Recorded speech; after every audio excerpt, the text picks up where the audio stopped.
My parents exhausted almost 95% of my trust fund for my sisters. I thought it would be good if I could forgive them, considering they are family. Let me explain the situation a little. I am the youngest of 3 sisters, currently 25 years old. The eldest, Gilda, is 33, and my second sister, Carol, is 31.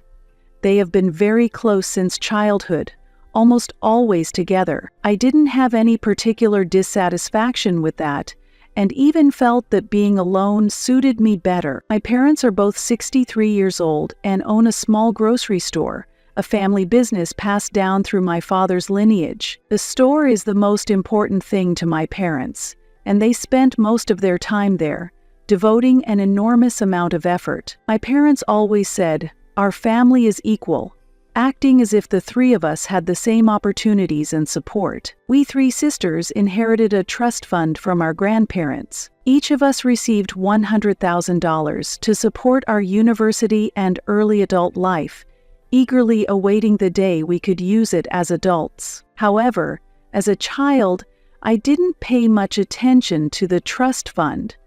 I thought of earning my money on my own and not relying on the trust fund, except as a last resort. During high school, I started a landscaping job. At that time, my sisters worked at my parents' store, but I didn't feel like working there. I couldn't quite pinpoint the reason, but working for my parents didn't appeal to me. Although my parents are wonderful people, they could be overly work-focused and strict in the store. I also wanted to earn money on my own terms, rather than as the boss's child. The landscaping job suited me because I could work outdoors and stay active without feeling stifled. Over the years, I saved $220,000 from that job. It wasn't a fortune, but I felt great satisfaction knowing it was all earned through my own efforts. Meanwhile, Gilda and Carol spent their trust funds completely within a few years. After graduating high school, they both went to university but dropped out midway. They enjoyed traveling for a while and eventually returned home with children. The money left by our grandparents ended up being detrimental to them. Gilda got arrested for drunk driving, and Carol was temporarily homeless before eventually working at the family store. By the time I turned 18, both of them were back at home, working for our parents while raising their children. To be honest, when it was my turn to access the trust fund, I felt confident about managing it. At the time, I was already in university and covering part of my tuition with scholarships. Thanks to my landscaping job, I was earning enough to focus on work. At the same time, I was fully committed to my studies. At one point, I faced financial difficulties and decided to ask my parents for permission to use the trust fund. Knowing my sisters had received the funds without conditions, I assumed I'd have no issues getting approval. At 18, I was an adult and confident I could use the money responsibly. However, when I approached my parents, their reaction was somewhat awkward. Instead of handing over the money right away, they suggested,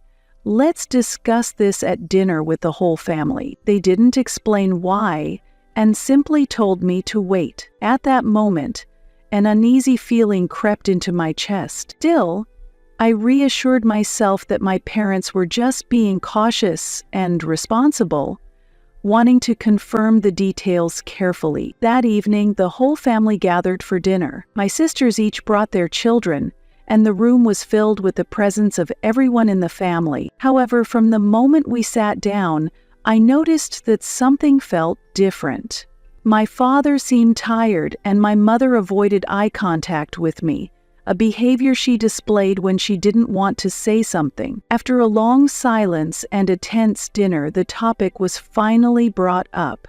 My father cautiously began, "We need to talk about the trust fund." He quickly added, "You might not think this is good news." After those words, he awkwardly started explaining that they had been using part of my trust fund over the past few years. At first, I just listened, wondering, what did they spend the money on? Then my parents slowly explained the details. When Gilda was arrested for drunk driving, Part of the trust fund was used to cover her legal expenses. They also mentioned emergency expenses, like medical bills for my niece and other unforeseen costs. As I listened, I thought optimistically, maybe they used some of it, but there must still be a considerable amount left. Then my mother spoke. Her expression showed clear guilt. She told me that only $5,000 remained in the trust fund. Out of the original $100,000, only $5,000 was left. At that moment,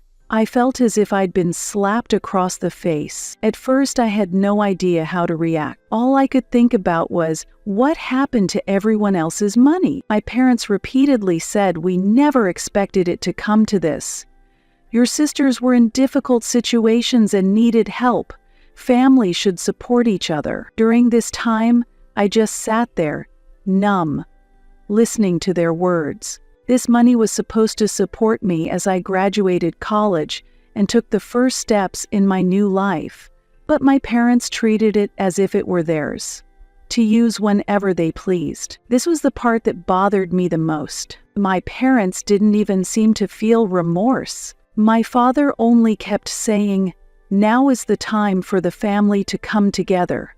Please understand. We need your cooperation." From his attitude, I felt as if they expected me to accept the situation without complaint, but I couldn't bring myself to agree. "Why did you think it was okay to use my trust fund for other people's problems?" I asked. They just repeated the same excuses. "We thought we were making the best choice for the family," they said, their answer vague, as if expecting me to understand someday. I had no idea how to respond. The conversation felt surreal. For years, I believed this money had been set aside so I could use it when I needed it most. But when that time came, I was told almost nothing was left. I didn't raise my voice or get upset.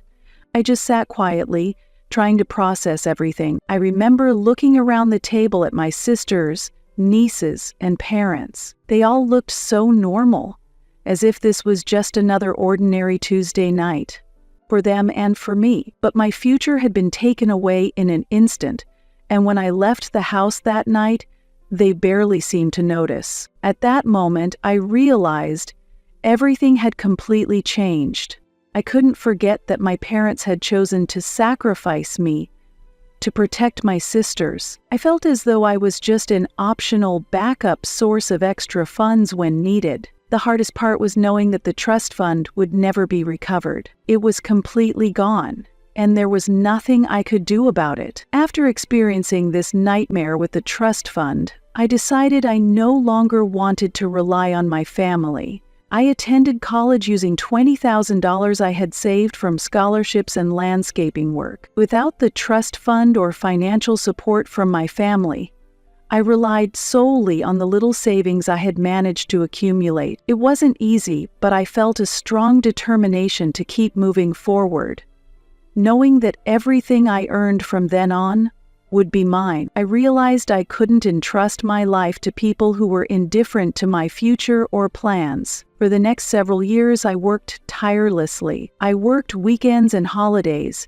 taking on as much work as I could. By the time I graduated, I had no debt and had earned my degree. While many of my friends struggled with student loans, this was a significant achievement for me. I continued my landscaping work, which I had been doing since high school. Although I wasn't wealthy, I earned enough to make ends meet. A few years after graduating college, I finally achieved my long-held dream, officially registered my landscaping business, hired a few men to work with me, and the business began to thrive. I signed regular contracts with 6 men who worked under me. The business was on track, and I no longer worried about paying bills or meeting payroll. For the first time, I felt like I was building something I could be proud of. Meanwhile, things at home had worsened. My sisters continued working at my parents' store, while taking care of their children. From mutual friends and former neighbors, I heard that my parents weren't earning much and were still covering most of my sisters' living expenses. Whenever one of my sisters faced financial difficulties,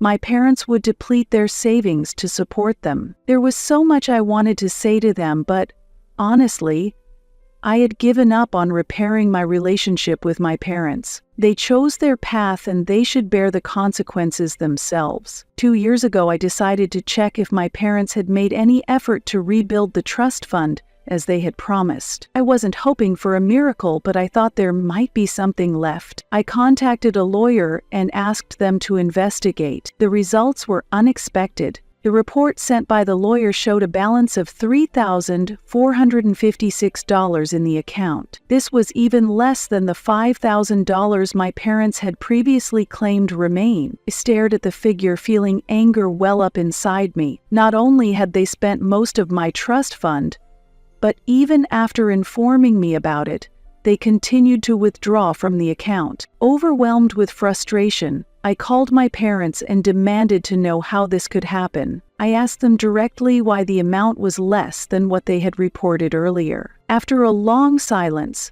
my father started giving meaningless explanations about unexpected expenses and family support. Even after all these years, they continued to treat the money meant for my future as an endless resource and had hidden this fact from me. That was the last straw for me. I told them it was over. From now on, I would no longer visit on holidays or call them on their birthdays. On the day the trust fund issue came to light, I decided to live without relying on them. I no longer wanted to be dragged into their problems or listen to their meaningless excuses. I completely cut off contact with them. I was certain my parents would try to reach out again. As expected, they sent gifts, letters, and small notes on my birthdays and during the holidays. The notes said things like, "We miss you. Family is the most important," but I no longer felt any attachment. I returned the gifts unopened. I had no desire to read the excuses written in their letters. To be honest, at first it hurt. I often thought about calling them to tell them how deeply they had hurt me, but I knew nothing would change, and they would just repeat the same excuses, leaving me feeling even more drained. So I simply let time pass and immersed myself in work, focusing on my daily life. Having built a life for myself without them, I felt it was enough. I no longer needed them in my life. With a stable business and solid savings, I finally felt like I had control over my life again. And sometimes, I wondered what my grandparents would think if they knew. That money was meant as a gift to build my future, an opportunity for a better life. But my parents chose to use it for my sisters instead of me, and it went to waste. Still, I could say my life was moving forward smoothly, and I had accepted the reality that I would never see a single dollar of that trust fund. I thought I had been managing without the trust fund, but an unexpected discovery was made by my fiancé. We had been together for several years, and he fully understood the trust fund issue and my family troubles. He had supported me from the beginning and was considerate of what I didn't want to deal with. I believed he had no connection with my family, but one evening, he told me something shocking. It seemed he had secretly been in contact with my family. My initial reaction was pure astonishment. As I stood there in shock, he sat me down and began to speak slowly. He revealed that a month ago he reached out to my family through Facebook. He had been thinking about how he might help mend our relationship. The most surprising part was that he had kept this a secret from me. He confessed that he was worried I might get angry and end the relationship if he told me. That's why he had kept it hidden for an entire month. He even met my mother in person at a restaurant. He said he was moved by their conversation. My mother cried as she talked about how much she missed me and how badly she wanted to attend my wedding. I just sat there, quietly listening to his story. I tried desperately to understand why he had done this behind my back. He kept repeating, "I did it for us." He said he didn't want me to continue having this kind of relationship with my parents. I understand that he values family deeply. I also know that he comes from a close-knit family. He has never experienced the kind of treatment I've endured from mine. so he didn't know what else to do. I understand that he was trying to help, but what bothered me most was that he had kept it a secret for an entire month. I wanted him to trust me enough to tell me, but he was so afraid of damaging our relationship that he chose to remain silent. The night before the wedding, my mother called him, pleading for his help in reuniting the family. She repeatedly said how much she missed me and that she wanted to be there for an important moment in my life. He struggled deeply with this, regretting that he had kept it a secret, but he was afraid I might cancel the wedding if he told me. Through tears, he apologized. Later, his parents called me, asking me to forgive him. His father, who had supported me since the first time we met and treated me like family, spoke with sincerity. Over the phone, he told me how important I was to his son and that he couldn't bear to see us break up. He also said that he thought of me as a daughter. Those words deeply shocked me. I had always felt closer to his family than to my own, and hearing that from his father made me reconsider. And so I decided to forgive him. While I understood his feelings, I made it clear that I didn't want to be dragged into family issues anymore. He respected my wishes and promised never to contact my family again, agreeing that I should handle the situation myself. However, this incident reopened wounds I had buried for years. Just as I thought I had moved on, my family reappeared in my life, and my sisters wasted no time taking advantage of the opportunity. They showed up at my workplace with their nieces in tow. Although they acted polite, I couldn't tell if they were genuinely happy to see me or if they had another agenda. They started talking about how much they had missed me and reflected on the mistakes they had made. They seemed genuinely remorseful, and their pain came through clearly. It wasn't out of malice toward me. They explained that they were still young at the time and hadn't thought through the consequences of their actions. However, they admitted that being young wasn't an excuse and that they should have acted more responsibly as adults. Then the nieces asked why I had stopped coming around. They looked at me with curious, innocent faces, leaving me feeling as though I had abandoned them without reason. In that moment, the emotional guilt directed at me pierced deeply into my heart. Initially, I had felt anger toward my sisters for spending the trust fund, but now I understand that much of the responsibility lay with my mother. For years, my sisters had been lying, and my father had been dragged into it, powerless to stop it. The sisters told me that since then, my parents' relationship had become strained. They added that my father felt he had lost me because of the situation. They also revealed that my father had been jealous of the close relationship I shared with my fiancé's family, especially his father. They said it would take time for things to heal and admitted that they weren't sure if everything could ever go back to normal. The past couldn't easily be forgotten, and even if they were filled with regret, things couldn't return to how they once were. After they left, I felt utterly exhausted. It was as if all the emotions I had been suppressing suddenly poured out at once. I wanted to move forward, forget the past, and forgive them. Yet I still couldn't fully forgive them for what they had done. I thought that if they returned the trust fund that I was supposed to receive, I might be able to forgive them. While I was lost in these thoughts, I received a message from my father. He asked to meet with me alone. He also wrote that, even if it was too late, there was something he desperately wanted to tell me. I still harbored doubts, but I couldn't stop myself from wondering what my father wanted to say. I decided to meet him and headed to the designated location. The location was far from the family store. When I arrived, I saw my father and was slightly taken aback. He looked completely different from before, with the fatigue of aging etched across his entire being, as though he had lost his former energy and vitality. After we sat down, my father began to speak. He explained that he had discovered my mother was using my trust fund without permission and had confronted her about it. However, he chose to protect her, fearing it would destroy the family. He repeatedly insisted that he knowingly chose to stay with her even if it meant losing my trust. Regret was deeply etched in his expression. He even admitted honestly that he had been jealous of my relationship with my future father-in-law. He acknowledged that, in moments where he failed to act, my fiancé had stepped up in his place, earning my trust. Shortly after, my father broke down and began to cry. It was the first time I had ever seen him cry. It felt as though he carried the weight of not wanting things to end this way. I told him, "I don't hate you.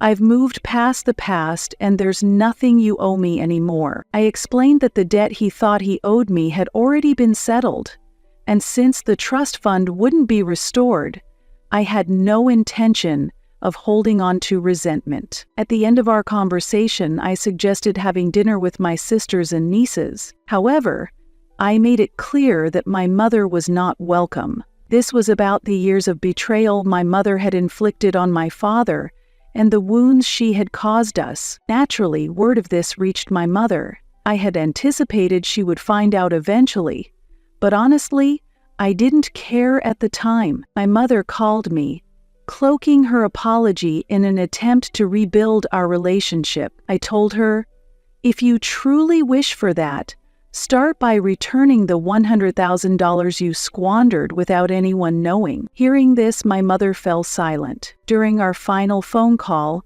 she repeated the same old excuses. "It was for the family, for the sisters," she said. But I was no longer the same person. I replied calmly, "Understood.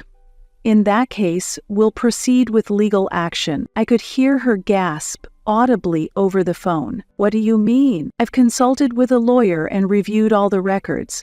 I know exactly how you withdrew money from my trust fund and where it went," I continued. What stood out the most was not just the $5,000 initially reported, but the additional $1,500 that disappeared afterward.